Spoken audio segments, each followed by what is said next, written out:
Hello dear friend, good morning. कैसे हैं आप सभी लोग? आई होप सभी लोग बहुत अच्छे होंगे। ठीक है, जैसा कि हम लोगों ने बाल विकास का चैप्टर शुरू कर दिया है इसका। ठीक है, तो फर्स्ट चैप्टर हम लोग पढ़ रहे थे, जिसमें से हम लोगों ने बाल विकास का परिचय देखा, बाल विकास क्या है, कैसे है, और उसमें हम लोगों ने शैशवावस्था का कुछ हिस्सा देखा है। और आगे हम लोग आज वाली वीडियो में कंटिन्यू करेंगे। ओके, तो वीडियो कंटिन्यू करने से पहले अगर आप हमारे चैनल पर नए हैं तो हमारे चैनल को सब्सक्राइब कर लीजिए। अगर पहली बार आए हैं तो बेल आइकन को भी टच कर लीजिएगा, ताकि हमारी सारी वीडियो आपको मिलती रहे। ओके, तो हमारे चैनल को लाइक कर लीजिए, सब्सक्राइब कर लीजिए, अपने 5 दोस्तों को शेयर कर लीजिए, फिर हमारा वीडियो कंटिन्यू कर लीजिए। ओके, आइए देखते हैं हम लोग शैशवावस्था और सामाजिक विकास। ठीक है, जो शैशवावस्था होती है, जन्म से लेके 2 वर्ष की अवस्था जो होती है वो शैशवावस्था होती है। ठीक है, इसमें बच्चे का सामाजिक विकास कैसे होता है इसके बारे में हम लोग जानते हैं। जन्म के समय जब बच्चा जन्म लेता है तो वो समाज में नया नया आया रहता है, वो सामाजिक प्राणी तब नहीं होता है। लेकिन जब लोगों से मिलने लगता है, एक दूसरे को, जैसे मम्मी पापा घर वालों को देखता है, धीरे धीरे उनके बीच में रहते रहते वो एक सामाजिक प्राणी हो जाता है। ठीक है, जन्म के कुछ दिनों तक शिशु जो होता है, बच्चा, वो सजीव क्या है निर्जीव क्या है उसके बारे में वो नहीं जान पाता है कि क्या सजीव है क्या निर्जीव है। लेकिन जब वो सबके बीच में आने लगता है, रहने लगता है, तब इसके बीच में भेद जानने लगता है कि क्या सजीव है और क्या निर्जीव है। ठीक है, तभी से सामाजिक का गुण जो है वो शुरू हो जाता है बच्चे में। ठीक है, और जब 2 वर्ष का बालक होता है तब वो केवल मूल प्रवृत्तियों मतलब प्रतिक्रिया करता है। ठीक है, अपनी मूल प्रवृत्तियों पे वो अपने आप में ही संलिप्त होता है, केवल अपने आप को ही वो जानता है, उसे अपना ही सुख दुख और अपना मतलब उसे भूख लगी है, अपना रोने लगेगा वो। ठीक है, और उसे कुछ चाहिए उसके लिए रोने लगेगा, उसे कब भूख लगी है प्यास लगी है, मतलब वो अपने आप में ही रहता है, इसलिए स्व केंद्रित उसे कहते हैं, जब अपने आप के बारे में वो जानता है केवल। ठीक है, यहाँ से क्वेश्चन पूछा जाता है। तो जब 2 वर्ष की अवस्था जब तक पूरी होती है, माता पिता और परिवार के साथ वो हिल मिल जाता है, कभी कभी उनके कार्यों में सहयोग भी देने लगता है। ठीक है, तो यहीं से जो है कि बालक जो शैशवावस्था में होता है उसका सामाजिक गुण शुरू हो जाता है। ठीक है, वो जब 2 वर्ष का पूरा हो जाता है, जब उससे बड़ा हो जाता है तो लगभग घर परिवार आस पड़ोस के बीच में भी वो खेलने लगता है। ठीक है, खेल कूद शुरू हो जाता है, उनके साथी बनने लगते हैं, वो सामाजिक संपर्क में आने लगता है। ठीक है, और 4 से 6 वर्ष तक की अवस्था में बच्चा पढ़ाई अपना थोड़ा थोड़ा शुरू कर देता है। ठीक है, नर्सरी प्ले ग्रुप में डालना शुरू कर देते हैं बच्चों को, वहाँ पे स्कूल में जाता है, नैतिक शिक्षा लेता है, किस तरीके से किससे बातें करनी है, क्या वो बोल रहा है क्या गलत है क्या सही है, वो थोड़ा थोड़ा समझने लगता है। ठीक है, तो यहाँ हम लोग देख लेते हैं, अपने उस वातावरण में समायोजित करने का अपने आप को, मतलब वो स्कूल के वातावरण में ढालने लगता है। ठीक है, इस अवस्था के अंत में बालक उग्रता, स्वार्थ और समाज विरोधी तथा उदारता, दया, प्रेम और सहानुभूति आदि समाज अनुमोदित एवं अनुकूल प्रवृत्तियों को भी विकास होने लगता है। ठीक है, मिला जुला के बस इतना है कि बच्चा जब 2 साल का होता है, अपने जब पैदा होता है तो उस टाइम बच्चा सामाजिक प्राणी नहीं होता है, क्योंकि समाज की कुछ भी चीज़ें वो नहीं जानता। लेकिन जब वो धीरे धीरे बड़ा होने लगता है, अपने घर वालों के साथ रहने लगता है, 2 साल से बड़ा होता है, 4-5 साल का जब होता है तो वो स्कूल जाने लगता है, वहाँ से वो कुछ सीखने लगता है, तो ये सामाजिक गुण उसमें शुरू हो जाता है। ठीक है, अब जान लेते हैं शैशवावस्था और संवेगात्मक विकास। शैशवावस्था में संवेगात्मक विकास किस तरीके से होता है बच्चे का। ठीक है, जन्म से ही शिशु का संवेगात्मक व्यवहार आरंभ हो जाता है। जो बच्चे का संवेगात्मक व्यवहार होता है वो जन्म से ही शुरू हो जाता है, रोना हंसना सब शुरू हो जाता है उसका। ठीक है, पहला तो वो रोना ही शुरू हो कर देता है, उसे जब भूख लगती है वो रोता है। ठीक है, नवजात शिशु में तेज आवाज़ से भय, उसकी शारीरिक गति में बाधा डालने से क्रोध और उसको थपथपाने पे दुलार से प्रेम के संवेग की उत्पत्ति होती है। मतलब जब बच्चे को, छोटा होता है बच्चा, तो कोई उसे बहुत तेज़ी से डांटता है तो उसे महसूस होता है, उसे मतलब वो डर जाता है, तो वही भय वाला संवेग उत्पन्न हो जाता है। ठीक है, उसे कोई प्यार से थपकी देता है, दुलराता है तो प्रेम का संवेग उत्पन्न हो जाता है। ठीक है, जन्म के समय शिशु के संवेगात्मक प्रतिक्रियाएं केवल उत्तेजना मात्र होती है। जब बच्चा पैदा होता है तो उस टाइम केवल उत्तेजना वाली भावना केवल उसके अंदर रहती है। जब उसे भूख लगता है तो उत्तेजित होकर लगता है रोने। ठीक है, जब वो 3 महीने का हो जाता है तब उसे कष्ट और आनंद के संवेग दिखाई पड़ते हैं। 3 महीने के बाद 3 महीने तक बच्चे में केवल उत्तेजना होती है। ये क्वेश्चन आता है कि जन्म के समय कौन सी संवेग या क्या उसके अंदर रहता है, संवेगात्मक प्रतिक्रिया कौन सी रहती है जब बच्चा पैदा होता है, तो उस समय केवल उत्तेजना रहती है। ठीक है, 3 महीने के बाद उसमें कष्ट और आनंद के संवेग दिखाई देते हैं 3 महीने के बाद। ठीक है, 6 महीने में उसमें भय और क्रोध संवेग दिखाई पड़ते हैं। 6 महीने के बाद 3 महीने तक उसे कष्ट और आनंद दिखाई पड़ता है और 6 महीने के बाद उसे भय और क्रोध के बारे में पता चलता है। ठीक है, 1 वर्ष की आयु में बच्चे को प्रेम, उल्लास तथा 1.5 साल की आयु में ईर्ष्या का संवेग दिखाई देने लगता है। ठीक है, 3 साल का जब तक बच्चा होता है, 3 साल होते होते बच्चे में सभी संवेग दिखाई पड़ने लगते हैं। संवेग कितने होते हैं? 14 प्रकार के संवेग होते हैं। संवेग को किसने बताया? मैकडूगल ने। ठीक है,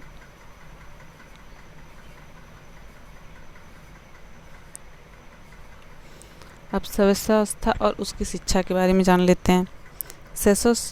शैशवावस्था जो होती है वो बहुत ही ज़्यादा इम्पॉर्टेंट होती है शिक्षा को देखते हुए। ठीक है, इस अवस्था में बालक सर्वाधिक अधिगम प्राप्त करता है तथा इस अवस्था में ऐसी शिक्षा होनी चाहिए जिससे शिशुओं का सर्वांगीण विकास हो। जो शैशवावस्था होती है इसमें बच्चा कोई भी चीज़ें बहुत ज़्यादा एक्टिव होता है, कोई भी चीज़ें बहुत जल्दी सीखता है। केवल उसे एक बार बताने की ज़रूरत है, इसके बाद वो अपने आप सीखना शुरू कर देता है। ठीक है, इस अवस्था में शिक्षा की व्यवस्था करते समय कुछ बातों का ध्यान रखना चाहिए। आइए देख लेते हैं किस किस बातों का ध्यान रखना चाहिए। उनका वातावरण जो है उच्च कोटि का होना चाहिए। ठीक है, सबसे पहला है कि उनके शिक्षा में वातावरण पे ज़्यादा ध्यान देना चाहिए कि जो वातावरण हो उसमें अच्छे आचरण का मतलब ऐसा हो जैसे बच्चा को पॉजिटिव चीज़ें ही सिखाए। ठीक है, ऐसा नहीं है कि स्कूल जा रहा है वहाँ पे टीचर या आपस में झगड़ रहे हैं या कुछ ऐसा माहौल बना है जिससे बच्चे पे गलत इफ़ेक्ट पड़ता है, तो ऐसा वातावरण नहीं होना चाहिए। ठीक है, इसमें घर भी उतना ही महत्वपूर्ण है जितना कि विद्यालय। ठीक है, बच्चे के विकास में घर और विद्यालय दोनों ही अपनी अहम भूमिका निभाते हैं। ठीक है, दोनों जगह का वातावरण जो है वो अच्छा होना चाहिए और पोषण जो है बच्चे का ये भी अच्छा है। जब बच्चा सही ढंग से खाएगा तब उसके दिमाग का विकास अच्छे से होगा, उसकी शारीरिक जो विकास होता है वो भी अच्छे से होगा। मतलब आंतरिक और बाह्य दोनों जो इफ़ेक्ट पड़ता है बच्चे के पोषण से। अगर बच्चा ठीक ढंग से खाएगा, ठीक है, तो बच्चे के ऊपर मानसिक विकास भी अच्छा पड़ेगा, वो अच्छी तरीके से पढ़ाई करेगा, अच्छे तरीके से सीखेगा और उसका जो शरीर है वो मजबूत होगा। और अगर अच्छी तरीके से अच्छा पोषण उसे नहीं दिया जा रहा है तो बच्चे के आंतरिक, शारीरिक, मानसिक दोनों पे गलत इफ़ेक्ट पड़ेगा। ठीक है, इसका ध्यान टीचर को और गार्जियन दोनों लोगों को देना चाहिए। जिज्ञासा की संतुष्टि, तीसरा मतलब पॉइंट है जिज्ञासा की संतुष्टि। जो बच्चा शैशवावस्था में होता है तो उस टाइम बच्चे के अंदर बहुत ही ज़्यादा जिज्ञासा रहती है किसी चीज़ को जानने के लिए, क्या है, क्यों है, कैसे है, कहाँ है।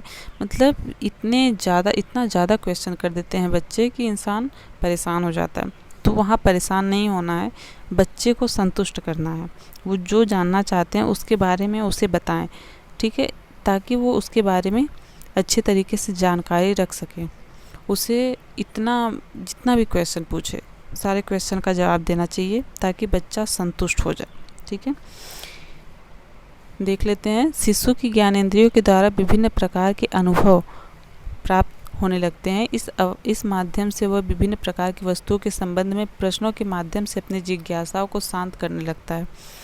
इस अवस्था में माता पिता शिक्षकों को बालक के प्रश्नों का उत्तर देकर उसे उसकी जिज्ञासा को शांत करना चाहिए। ठीक है। अगला है मूल प्रवृत्तियों का प्रोत्साहन। एक सेकेंड। मूल प्रवृत्तियों का प्रोत्साहन। शिशु के व्यवहार का आधार उसकी मूल प्रवृत्तियाँ होती हैं। जो बच्चा शैशवावस्था में होता है वो कोई भी व्यवहार करता है तो उसकी मूल प्रवृत्तियाँ मतलब अंदर की प्रवृत्ति उसकी होती है। इन प्रवृत्तियों का दमन होने के कारण शिशु का विकास अवरुद्ध हो जाता है। जब कोई मान लीजिए कोई बच्चा किसी चीज़ को पूछ रहा है कि मम्मा ये क्या है, पापा ये क्या है, ये क्यों है, तो उसको हमें बताना चाहिए। ऐसा नहीं करना चाहिए कि गार्जियन उसे डांट के बैठा दे, डांट दे कि चुप हो जाए बच्चा। अगर वो डांट रहा है, वो बच्चा चुप हो जा रहा है तो फिर वो आपसे दोबारा नहीं पूछना चाहेगा। ठीक है। तो उसका जो विकास है वो वहीं पे रुकने लगेगा। इसलिए शिक्षा प्रदान करते समय शिक्षकों एवं अभिभावकों को इसका ध्यान रखना चाहिए। ठीक है। हर चीज़ों को बताना चाहिए, उससे प्रोत्साहित करना चाहिए। वो उसके मतलब कुछ क्वेश्चन वो खुद पूछ रहा है लेकिन कुछ क्वेश्चन और भी इकट्ठा करके आप उसे एक्स्ट्रा बताएं ताकि वो और भी प्रोत्साहित हो। आत्मनिर्भरता की शिक्षा, ये बहुत ज़्यादा ज़रूरी है। शैशवावस्था में शिशु को आत्मनिर्भर बनाने के लिए उसे अपना कार्य स्वतंत्रता पूर्वक करने देना चाहिए। कभी कभी गार्जियन ऐसे होते हैं जो बच्चे फिजूल का कोई काम करते हैं। जैसे हमें मतलब जो गार्जियन होते हैं, बच्चों का कोई भी काम फिजूल ही होता है। बच्चे तो बच्चे ही हैं, वो बड़े तो होते नहीं हैं कि आप जिससे किसी चीज़ का कोई काम कर रहे हैं तो उसके पीछे कोई उद्देश्य हो। नहीं, वो फिजूल का ही काम करते हैं। लेकिन वो जो फिजूल का काम करते हैं उससे बच्चे सीखते हैं। ऐसा नहीं कि वो उससे कुछ सीख नहीं रहे, उससे उनका विकास हो रहा है। इसलिए उनको रोकना नहीं चाहिए। ठीक है। उन्हें स्वतंत्र रखना चाहिए कि वो जो भी कार्य कर रहे हैं, हाँ, वो कार्य करें वो। ठीक है। इससे उनके आत्मविश्वास जो होता है, आत्मविश्वास की भावना का विकास होता है। ठीक है। आत्म प्रदर्शन के अवसर, ये जो है ये मोस्ट इम्पॉर्टेंट है। आत्म प्रदर्शन के अवसर, छोटे बच्चों को आत्म प्रदर्शन की भावना प्रबल होती है। अध्यापकों और अभिभावकों को बच्चों की इस भावना को प्रोत्साहित करना चाहिए और उनके प्रदर्शन के लिए उचित अवसर प्रदान करना चाहिए। मतलब जो छोटे बालक होते हैं वो देखते होंगे कि वो स्कूल में भी जाते हैं तो कभी कभी कुछ बहुत कम ही बच्चे ऐसे होते हैं जो दब्बू प्रवृत्ति के होते हैं। वो भी इसलिए होते हैं क्योंकि घर पे जो गार्जियन होते हैं उनको वो अवसर नहीं दे रहे हैं। वो किसी भी चीज़ को अगर बच्चा पूछ रहा है तो उसको रोक रहे हैं या उसे डांट रहे हैं, यहीं से उसका विकास अवरुद्ध हो जाता है। लेकिन बच्चों को उनको मतलब खुद को दिखाने के लिए वो जो भी कार्य करें उनको प्रोत्साहित करें कि हाँ, बहुत अच्छा कर रहे हो। और उसको करने के लिए कोई भी कोई मान लीजिए वो कोई गेम ही आपके साथ खेलना चाह रहा है तो उसको उतना अवसर दीजिए कि वो खेले और सीखे। ठीक है। उसको सामने बुलाइए कि हाँ बेटा, टेबल बताओ, बच्चों को पढ़ाओ, या कोई भ्रमण करने के लिए कोई गेम ऐसा करवाइए ताकि हर बच्चा आगे सीखे और आपको कुछ बताए जिससे बच्चे का विकास हो सके। ठीक है। और 7वां है खेल द्वारा शिक्षा। शिशु में जब होता है तो उससे ज़्यादातर बच्चा मतलब जब बच्चा छोटा है तो वो खेलना ही ज़्यादा पसंद करता है। वो उसके दोस्त हों या उसका गार्जियन हो या उसके पेरेंट्स हो, जो भी हो, बच्चा उनके साथ खेलना ही पसंद करता है। तो हमें शिक्षा को इस तरीके से बनाना चाहिए कि खेल के माध्यम से बच्चा सीखे। जब वो खेल के माध्यम से सीखता है बच्चा तो पूरी तरीके से सक्रिय होता है, बहुत ही इंटरेस्ट के साथ वो खेलता है। और जब कोई चीज़ इंटरेस्ट के साथ कोई करता है, वो बच्चा हो या बड़ा हो, कोई भी कार्य जब कोई इंसान इंटरेस्ट के साथ करता है तो वो कार्य बहुत ही अच्छा मतलब बहुत ही अच्छे तरीके से करता है। उसका रिस्पांस जो होता है वो भी पॉजिटिव ही मिलता है। तो बच्चे को कोशिश करना चाहिए कि उसकी रुचि के अनुसार खेल के माध्यम से उसे सिखाना चाहिए। ठीक है। पढ़ाना चाहिए। अगला देख लेते हैं खेल एवं क्रिया द्वारा शिक्षा। वही चीज़ें हैं फिर कि खेल और क्रिया करके शिक्षा देना चाहिए। मानसिक क्रियाओं का अवसर देना चाहिए। ठीक है। जैसे देख लीजिए, मानसिक क्रिया बहुत क्रियाशील जो शैशवावस्था होती है उसमें मानसिक क्रियाशीलता बहुत ही तेज होती है। वो मतलब बच्चे बहुत तेज़ी से विकास करते हैं शैशवावस्था में। ठीक है।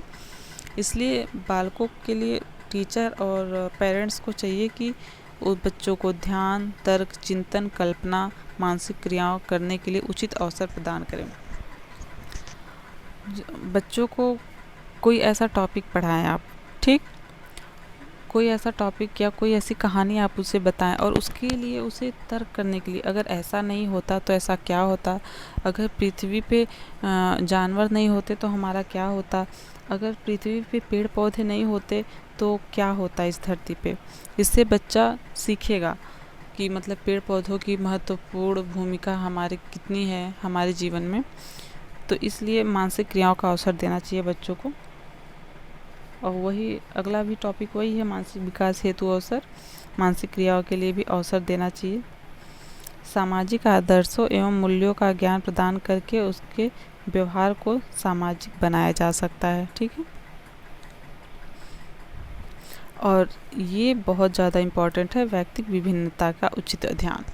कोई भी बालक जो स्कूल में आप देख रहे हैं, बच्चे कई समाज से आते हैं, बहुत अलग अलग समाज से आएंगे, बहुत अलग अलग बैकग्राउंड से आएंगे, तो उनकी व्यक्तिगत विभिन्नता पे ध्यान देना है, क्योंकि कुछ बच्चा धीमी गति से सीखेगा, कुछ बच्चा तीव्र गति से सीखेगा। तो इसका हमें ध्यान देना होगा कि जो बच्चा बहुत धीमे गति से सीख रहा है उसको, उसके लिए कुछ अलग तरीके का हम सोचें कि वो उस बच्चे को किस तरीके से हम समझाएं, खेल खेल के माध्यम से, प्रदर्शन के माध्यम से, कि बच्चा सीखे।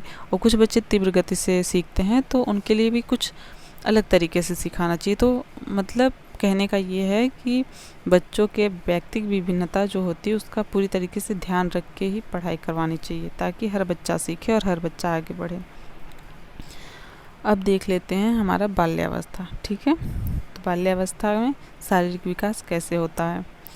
बाल्यावस्था में शारीरिक विकास बहुत ही धीमी गति से होता है, ठीक है, क्योंकि शैशवावस्था में तेजी गति से हो चुका रहता है, इसलिए बाल्यावस्था में धीमी गति से होता है। इस काल में बालक सामान्यतः 10 से 12 इंच तक बढ़ता है, ठीक है, और भार शैशवावस्था से लगभग 2 गुना हो जाता है। इस काल में लड़कों की अपेक्षा लड़कियां की लंबाई, वजन तीव्र गति से बढ़ता है, ठीक है। जब बाल्यावस्था होती है तो उस टाइम देखते होंगे आप कि जब 7th 8th में जाते हैं सभी बच्चे, तो देखते होंगे उस क्लास में लड़के छोटे होते हैं, लड़कियां बहुत हाइटेड हो जाती हैं, ठीक है। तो जो बाल्यावस्था होती है उस टाइम लड़कों की अपेक्षा लड़कियां लंबी होती हैं, लंबी मतलब बड़ी हो दिखाई पड़ती हैं, मैच्योर होती हैं लड़कों की अपेक्षा जल्दी, ठीक है। और वेट में भी लड़कों की अपेक्षा ज़्यादा रहता है। हड्डियां बाल्यावस्था में बालक की हड्डियों की दृढ़ता में वृद्धि होती है, कुछ हड्डियों की संख्या में भी वृद्धि होती है, ठीक है। बाल्यावस्था तक कुछ हड्डियों में वृद्धि हो जाती है, हड्डियों की संख्या में, ठीक है। इस अवस्थाओं में बालक की हड्डियों का लचीलापन कम होने लगता है और उसमें कड़ापन आने लगता है। अब मस्तिष्क को जान लेते हैं। बाल्यावस्था में सिर के आकार में धीरे धीरे परिवर्तन होने लगता है। 10 वर्ष की अवस्था में बालक के मस्तिष्क का भार पूरे शरीर के भार का 1/10 हो जाता है, ठीक है। जो बाल्यावस्था होती है उसमें बच्चे के सिर का जो भार होता है पूरी बॉडी का 1/10वां भाग होता है, ठीक है। आगे देख लेते हैं। इस अवस्था में आकार एवं भार की दृष्टि से मस्तिष्क का पूर्ण विकास हो जाता है, किंतु क्रियाशीलता बढ़ती रहती है, ठीक है। जो आकार होता है सिर का वो पूरी तरीके से हो जाता है, लेकिन विकास जो अंदर से इंटरनल होता है, जो विकास वो होता रहता है, वो मरते दम तक होता रहता है, ठीक है। दांत 6 वर्ष की आयु पर बालक के अस्थायी दांत गिरने लगते हैं। जो 6 वर्ष तक होता है बच्चे का वो जब जन्म से 6 वर्ष तक का बच्चा होता है उस टाइम अस्थायी दांत आए रहते हैं बच्चे को, जिसे दूध का दांत कहते हैं। वो अब धीरे धीरे टूटने लगते हैं, ठीक है। उसके बाद अस्थायी दांत आना शुरू हो जाते हैं, ठीक है। 12 से 13 वर्ष की आयु तक के बालक में लगभग 28 दांत निकल जाते हैं। किस अवस्था में? बाल्यावस्था में 28 दांत निकल आते हैं। बालिकाओं में अस्थायी दांत लड़कों की अपेक्षा कुछ जल्दी निकलते हैं। अस्थायी दांत निकलने से बालक की मुखाकृति में परिवर्तन हो जाता है, ठीक है। जब दांत निकलता है तो उस दांत निकलने की वजह से फेस में भी चेंजिंग दिखाई पड़ती है बच्चों की। मांसपेशियाँ, बाल्यावस्था में मांसपेशियों का विकास धीरे धीरे होने लगता है, उनमें दृढ़ता आने लगती है, इन पर बालक पूर्ण नियंत्रण करने लगता है। ठीक है, इस अवस्था में बालक के सभी अंगों का विकास हो जाता है, इस कारण वह इस पर नियंत्रण करने में समर्थ हो जाता है।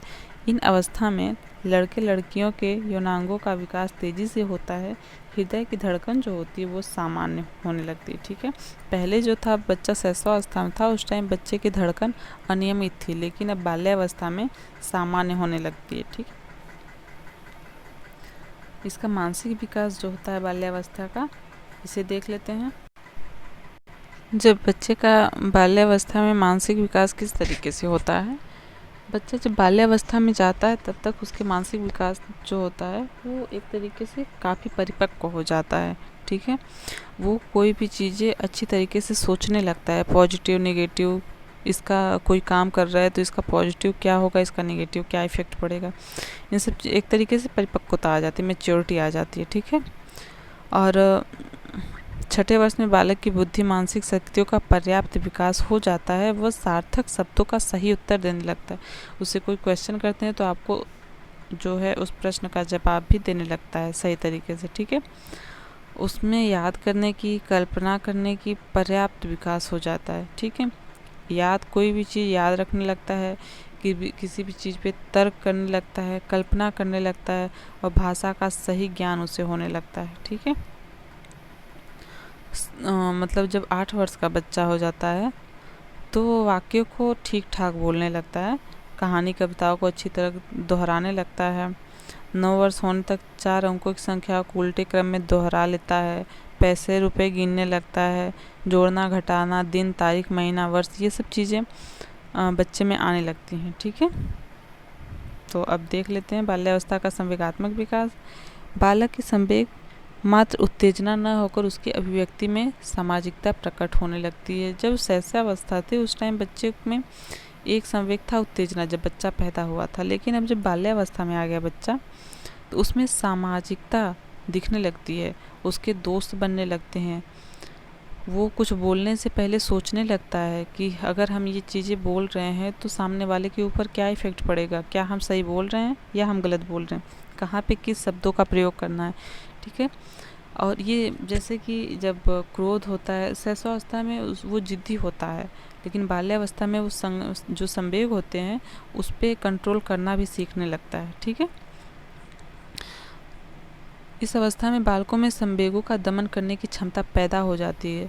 ठीक है, मान लीजिए जब कभी ऐसा होगा कि बच्चे को बहुत तेज़ गुस्सा आएगी, लेकिन उसे लगेगा कि नहीं हमें यहाँ गुस्सा नहीं करना है, तो गुस्से को अपने शांत करने लगेगा, या सामने वाले को दिखाएगा नहीं कि वो गुस्सा है, वो नाराज़ है। ठीक है, वो समझने लगता है, वह यह समझने लगता है कि उसके किस व्यवहार से परिजन या शिक्षक अन्य लोगों पर क्या इफ़ेक्ट पड़ेगा। ठीक है, इस अवस्था में ईर्ष्या द्वेष की भावना विकसित होने लगती है।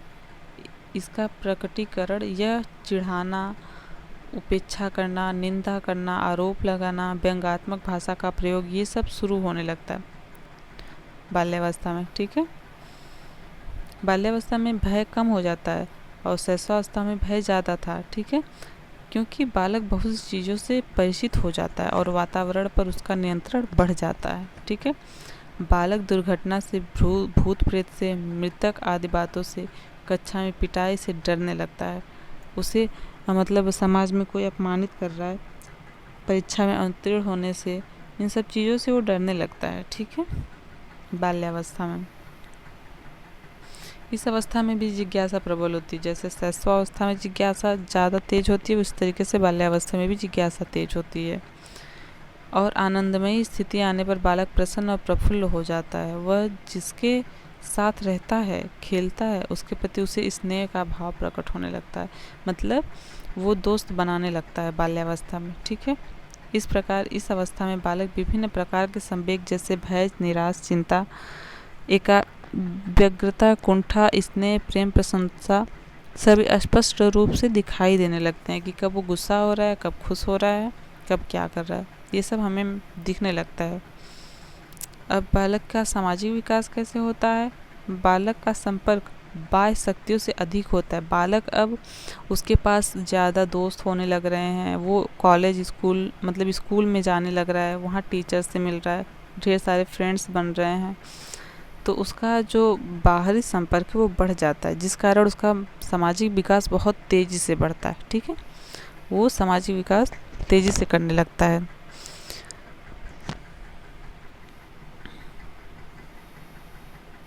उनके क्रिया जैसे उसके दोस्त जो हैं, टीचर हुए और घर के सदस्य हो गए, उनके क्रियाकलाप और विचारों से प्रभावित होकर नए वातावरण से अनुकूलन करना सीखने लगता है। जैसा माहौल देखता है वैसा ढलने लगता है बच्चा। ठीक है, यही चीज़ें इसमें बताई गई हैं। अब बाल्यावस्था में शिक्षा कैसी होनी चाहिए? भाषा विकास। बाल्यावस्था में भाषा विकास पर अत्यधिक ध्यान देना चाहिए, जिसके लिए भाषण, वाद विवाद, निबंध प्रतियोगिता का आयोजन किया जाना चाहिए। ठीक है, बाल्यावस्था में भाषा विकास काफ़ी महत्वपूर्ण है, क्योंकि इस समय बच्चे में भाषा विकास बहुत तेज़ी से होता है। बाल्यावस्था में बच्चे को जब शिक्षा देना चाहिए तो उन्हें अवसर देना चाहिए, कभी स्पीच करवाएं, कभी वाद विवाद करवाएं, निबंध प्रतियोगिता से लिखने का उनका स्किल बढ़ेगा। तो ये सब चीज़ों पे ध्यान देना चाहिए टीचर्स को। ठीक है, जिससे उनका बाह्य और आंतरिक दोनों विकास होगा। ठीक है, और पाठ्य सामग्री को रोचक बनाएं, ताकि बच्चा जो पढ़ने आया है उसकी रुचि बढ़े और वो पढ़ाई के नाम से भागे नहीं, वो पढ़ाई करे इंटरेस्ट के साथ। ठीक है, जिज्ञासा जो शैशवावस्था में थी सेम यही चीज़ें इसमें भी है, उसकी जिज्ञासा को संतुष्ट करना चाहिए, जो पूछे उसका जवाब देना चाहिए, ये नहीं कि डांट के बैठा दें। ठीक है, रचनात्मक एवं संचय प्रवृत्ति को प्रोत्साहन, वो तरह तरह का क्रिएटिविटी उसके अंदर आने लगती है, तो उसको प्रोत्साहित करना चाहिए कि हाँ बेटा सही कर रहे हो तुम। ठीक है, जो वस्तु उसे अच्छी लगती है उसको रखना चाहता है। साथ ही विद्यालय में रचनात्मक कार्यों की व्यवस्था होनी चाहिए। साथ ही बालकों को अच्छे चित्र, वस्तुएं आदि संचय करने हेतु प्रोत्साहित किया जाना चाहिए। ठीक है, हर चीज़ें बतानी चाहिए उसे। सामूहिक भावना के विकास पर बल। जब बच्चा बाल्यावस्था में होता है तब बालकों की रुचि इस अवस्था में समूह के साथ रहने की होती है। ठीक है, इस बाल्यावस्था में बच्चा ज़्यादातर अपने दोस्तों के साथ रहना पसंद करता है, इसलिए शिक्षा व्यवस्था में सामूहिक खेल, शिविर, सामाजिक कार्य, भ्रमण कार्य पर्यंत आदि शैक्षिक सम्मेलन आदि के आयोजन की व्यवस्था करनी चाहिए। ठीक है, इसमें सामूहिक खेल, शिविर, जिससे दोस्ती उनकी बढ़ेगी, सामाजिक भावना जो है एक दूसरे का सहयोग की भावना, मदद करने की भावना, ठीक है, एक दूसरे की फीलिंग्स को समझने की भावना, ये सब चीज़ें विकसित होती है। नैतिक और संवेगात्मक गुणों का विकास। नैतिक और संवेगात्मक गुणों का विकास भी इसी अवस्था में तेजी से होता है। बालक नैतिक मूल्यों को समझने और बालक जो है नैतिक मूल्यों को समझने और उसमें विश्वास करने लगता है। नैतिक शिक्षा के माध्यम से नैतिक मूल्यों के समुचित विकास हेतु बालक को सही दिशा देनी चाहिए। जो शिष्टाचार है वो बाल्यावस्था में आने लगती है, तो गार्जियन या टीचर्स इन लोगों को ध्यान देना चाहिए कि बच्चे को किस डायरेक्शन में उनको मोटिवेट करना है, क्योंकि इस टाइम बच्चा बहुत ही एक्टिव होता है, किसी भी चीज़ों को बहुत तेज़ी से सीखता है। ठीक है, शिक्षण विधि, शिक्षक को बालकों की रुचि के अनुसार पढ़ाना चाहिए। समय समय पे उसको अपना पढ़ाने का तरीका चेंज करना चाहिए। ऐसा नहीं कि आप एक ही जो है बाबा आजम के ज़माने की विधि है उसी तरीके से पढ़ाएं, ऐसा नहीं करना चाहिए। बच्चे की रुचि के अनुसार पढ़ाना चाहिए, क्योंकि हमारी जो शिक्षा नीति है वो बाल केंद्रित है। जैसे कि खेल विधि, अनुकरण विधि, आगमन निगमन विधि, खेल विधि, अनुकरण विधि, आगमन निगमन, विश्लेषण संश्लेषण, प्रयोग प्रदर्शन, क्रिया विधि का प्रयोग किया जाना चाहिए। ये जो विधियां हैं इसके बारे में आप लोग याद रखिएगा। इस विधि को हम किसी वीडियो में अच्छी तरीके से एक्सप्लेन करके बताएंगे। ठीक है, खेल विधि खेल के द्वारा सीखना, अनुकरण विधि कॉपी करते हैं जो बच्चे, उसे अनुकरण विधि कहते हैं नकल करना। आगमन विधि पहले जब एग्जाम्पल दे के फिर उसको थ्योरी के तरफ लेके जाते हैं, मतलब कोई उदाहरण पहले दे दिए फिर इसके बाद बताते हैं, तब उसे आगमन निगमन विधि कहते हैं। और विश्लेषण संश्लेषण किसी चीज़ को सिखाने के लिए उसको खंडों में तोड़ के बताना, यही संश्लेषण और विश्लेषण विधि होती है। प्रयोग करके बताना, जो विज्ञान के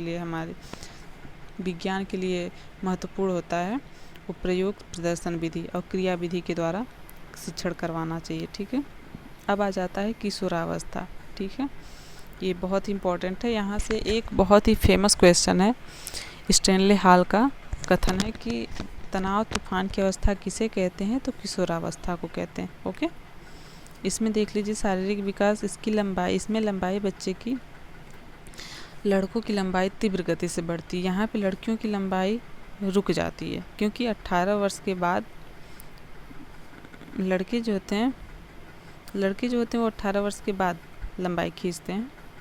एक सेकेंड, 18 वर्ष के बाद जो लड़के होते हैं उनकी लंबाई बढ़ती है, जबकि लड़कियों की लंबाई जो होती है 16 वर्ष की अवस्था तक ही बढ़ती है। ठीक है, बालिकाओं की लंबाई बालकों की लंबाई से कम होती है इस अवस्था में, किशोरावस्था में। ठीक है, और जो बाल्यावस्था थी उसमें लड़कियों की लंबाई लड़कों की अपेक्षा ज़्यादा थी, और शैशवावस्था में भी लड़कों की लंबाई लड़कियों की अपेक्षा ज़्यादा होती है। ठीक है, इस अवस्था में बालकों का भार बालिकाओं की अपेक्षा तेज़ी से बढ़ता है। किशोरावस्था के अंत तक बालकों का भार बालिकाओं के भार से अधिक होता है। सिर और मस्तिष्क, इस अवस्था में किशोर के सिर और मस्तिष्क का विकास अत्यंत मंद गति से होता है, अत्यंत मंद गति से चलता है। ठीक है, क्योंकि लगभग विकास तो बाल्यावस्था में 90% हो जाता है, जो बचा खुचा 10% है वो किशोरावस्था में होता है। इनकी हड्डियों के बारे में देख लेते हैं। शारीरिक, बाल्यावस्था में हड्डियों में जो लचीलापन होता है वह इस अवस्था में समाप्त हो जाता है, अब ये मजबूत हो जाते हैं। ठीक है, कुछ छोटी छोटी हड्डियाँ जो होती हैं बाल्यावस्था में, जो बढ़ी हुई होती हैं, वो एक दूसरे से जुट के मतलब कम हो जाती हैं। जैसे कि छोटी छोटी जो हड्डियाँ होती हैं वो एक दूसरे से जुड़ जाती हैं, और हड्डियों की संख्या जो होती है वो किशोरावस्था में कम हो जाती है। ठीक है, और दांत इनके जो है किशोरावस्था के अंत तक जाते जाते लगभग 3200 दांत इनके निकल जाते हैं, संपूर्ण दांत, अस्थायी दांत निकल आते हैं। ठीक है, इस अवस्था में बालक बालिकाओं की ज्ञानेंद्रियों का पूर्ण विकास हो जाता है, शरीर के सभी अंग सुडौल और पुष्ट दिखाई देते हैं। और देख लेते हैं हम लोग, वही स्लाइड दोबारा आ गई है। और इनके जो धड़कन है किशोरावस्था में बच्चों की मतलब किशोरावस्था में जो बालक होते हैं उनकी जो धड़कन है वो 72 मिनट, मतलब 1 मिनट में 72 बार धड़कने की जो संख्या है वो अस्थायी हो जाती है। ठीक है, अब देख लेते हैं किशोरावस्था और उनका मानसिक विकास। ठीक है, किशोरावस्था में बुद्धि का अधिकतम विकास हो चुका रहता है। ठीक है, ये उच्चतम सीमा को छू लेते हैं। इसमें ध्यान और याद रखने की क्षमता जो है अस्थायी हो चुकी रहती है, लगभग बुद्धि का पूर्ण विकास हो जाता है। ठीक है, इसमें मानसिक स्वतंत्रता का विकास हो जाता है, क्योंकि ये मतलब किसी का हस्तक्षेप नहीं बर्दाश्त कर पाते हैं, ये खुद को स्वतंत्र रखना चाहते हैं। ठीक है, हर वस्तु व्यक्ति क्रिया जो उसे सुख देती है उसके साथ वो मतलब रहना चाहता है, उसके साथ वो अपना समय बिताना चाहता है। ठीक है, वो बिल्कुल ही फ्री होना चाहता है। उसके लिए उस मतलब किशोरावस्था एक ऐसी अवस्था होती है जिसमें बच्चे को अगर वो गलत कर रहा है, लेकिन उसे कोई अगर कह दिया कि नहीं वो चीज़ सही कर रहा है, तो उसके लिए वही चीज़ें सही होती है, लेकिन अगर गलत को कोई गलत बता रहा है तो वो उसके लिए उसका दुश्मन बन जाता है। ठीक है, ये कंडीशन हो जाती है।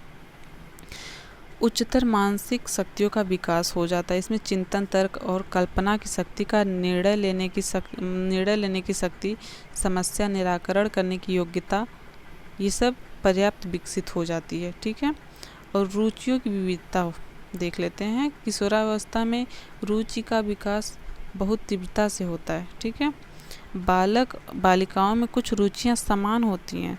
शारीरिक स्वास्थ्य, प्रदर्शन, आकर्षण, व्यक्तित्व, पौष्टिक भोजन, वेशभूषा, पढ़ाई लिखाई, भाषाई रोजगार और टीवी, कंप्यूटर, इंटरनेट, साहित्य, सांस्कृतिक कार्यक्रम के प्रति किशोर किशोरी मतलब लड़के लड़कियों में एक विशेष रुचि आने लगती है। ठीक है, अब इसका देख लेते हैं कि किशोरावस्था में संवेगात्मक विकास किस तरीके से होता है। तो जो किशोरावस्था होती है उसमें संवेगों की बहुत प्रबलता होती है संवेगों की। ठीक है, वह कई अवसरों पर अलग अलग व्यवहार दिखाने लगता है। पल में रुष्ट हो जाएगा, पल में मतलब कभी गुस्सा हो जाएगा तो कभी खुश हो जाता है। मतलब उसके अंदर जो संवेगात्मक विकास होता है वो अस्थायी नहीं होता है, ये अस्थायी तरीके से होता है। वो कभी खुश हो जाएगा, कभी अचानक दुखी हो जाता है। ठीक है, इसमें दया, प्रेम, क्रोध, सहानुभूति, सहयोग आदि संवेग की प्रबलता होती है। ठीक है, इस अवस्था में किशोरों में विरोधी मनोदशाएं पाई जाती हैं।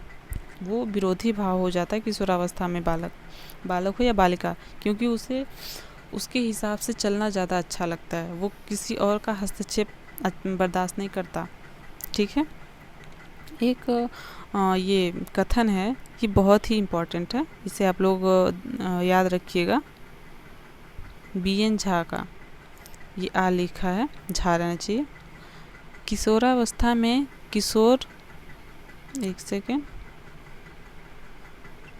किशोरावस्था में किशोर बालक बालिकाओं में काम प्रवृत्ति बहुत तीव्र हो जाती है, जो उनके संवेगात्मक व्यवहार पर असाधारण प्रभाव डालती है। ठीक है, तो ये जो कथन है ये आया हुआ है, एग्ज़ाम में पूछा जाता है BN झा के शब्दों में। ठीक है, ये बहुत ही इम्पोर्टेंट है, इसे आप लोग याद रखिएगा। ओके, वही स्लाइड फिर आ गई है। अब इसका सामाजिक विकास देख लेते हैं किशोरावस्था का। किशोरावस्था में जो बालक बालिकाओं का सामाजिक विकास बहुत ही बड़ा हो जाता है, क्योंकि वो बहुत से लोगों से मिलता है, बातें करता है, एक दूसरे के साथ समय बिताता है। ठीक है, लेकिन उसका सामाजिक विकास तो बहुत ज़्यादा मतलब काफ़ी बढ़ गया है, सामाजिक विस्तार काफ़ी ज़्यादा उसका हो गया, लेकिन वो जो सामाजिक विकास है उसमें समायोजन करने में उसे बहुत ही चुनौतीपूर्ण होता है उसका। ठीक है, और वे इस चुनौती को स्वीकार करते हैं। मतलब उनको कठिनाई तो आती है समायोजन करने में समाज के साथ, लेकिन उसको वो स्वीकार करते हैं, वो समायोजन करना चाहते हैं। ठीक है,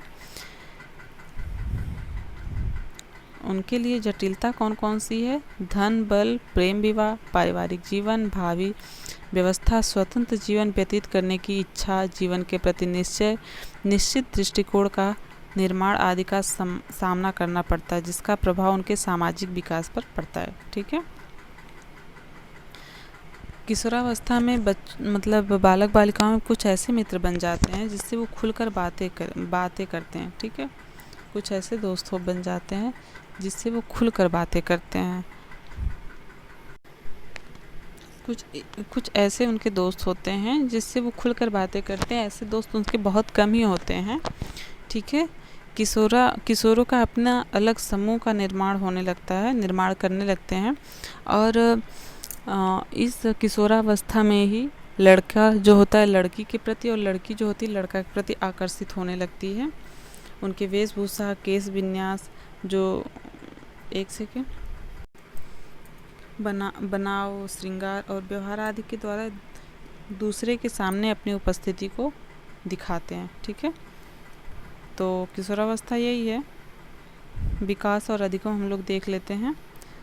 सीखना, विकास जो होता है और अधिगम एक दूसरे से कैसे संबंधित हैं। सीखना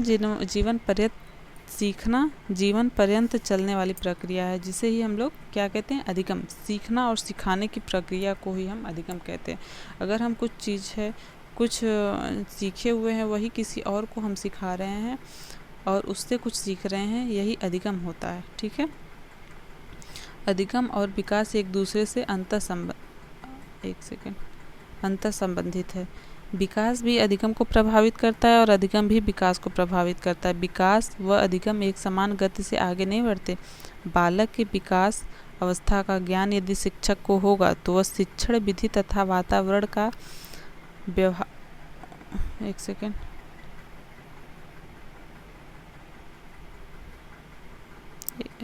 सॉरी, फिर से देख लेते हैं, कुछ प्रॉब्लम हो गई थी। अधिगम और विकास एक दूसरे से अंतर संबंधित है। विकास भी अधिगम को प्रभावित करता है और अधिगम भी विकास को प्रभावित करता है। ठीक है, जब हम अधिगम करते हैं तब विकास होता है। ठीक है, और जब अगर विकास होता है तभी हम अधिगम भी करते हैं, इसलिए ये दोनों एक दूसरे से संबंधित होते हैं। ठीक है, लेकिन अधिगम और विकास एक समान गति से आगे नहीं बढ़ते। बालक के विकास अवस्था का ज्ञान यदि शिक्षक को होगा तो वह शिक्षण विधि तथा वातावरण को बालक के अनुकूल करने में मदद करेगा। अगर टीचर हो या पेरेंट्स हो, अगर बच्चे के विकास और अधिगम के बारे में जानकारी होती है तो बच्चे का जो मतलब किसके प्रति अनुकूलन करना है उसको करने के लिए टीचर और गार्जियन दोनों को ही मदद मिलेगी। ठीक है, बालक चाहे समान आयु वर्ग के हो या मिश्रित आयु वर्ग के, शिक्षक के लिए विकास का ज्ञान महत्वपूर्ण है। इसीलिए पाठ्यक्रम जो मतलब इस टाइम का हमारा बनाया गया है वो बाल केंद्रित है। ठीक है, इसलिए पाठ्यक्रम बाल विकास एवं शिक्षण सिद्धांत के रूप में दिया गया है। ठीक है, तो आज के लिए हम लोगों ने देखा शैशवावस्था, बाल्यावस्था और किशोरावस्था। ठीक है, तो आज के लेक्चर में हमारा पहला चैप्टर फिनिश होता है और अब हम लोग जो दूसरा चैप्टर देखेंगे वो नेक्स्ट वीडियो से देखेंगे। ठीक है, और हम कोशिश कर रहे हैं, हम सोच रहे हैं कि ये जो एक चैप्टर हमारा फिनिश हो गया इसका हम लोग एक वीडियो में क्वेश्चन आंसर कर लेते हैं। तो अगला वीडियो जो हमारा रहेगा इससे रिलेटेड क्वेश्चन रहेगा जो इम्पोर्टेंट होगा एग्ज़ाम के दृष्टिकोण से। ठीक है, तो आज की वीडियो में बस इतना ही, लेकिन इससे पहले जाने से पहले अगर आपको हमारा चैनल पसंद आए, आपको हमारा पढ़ाया हुआ सही लगे तो प्लीज़ एक सब्सक्राइब और एक लाइक, एक शेयर ज़रूर कर दीजिएगा। तो आज के लिए बस इतना ही। Thank you.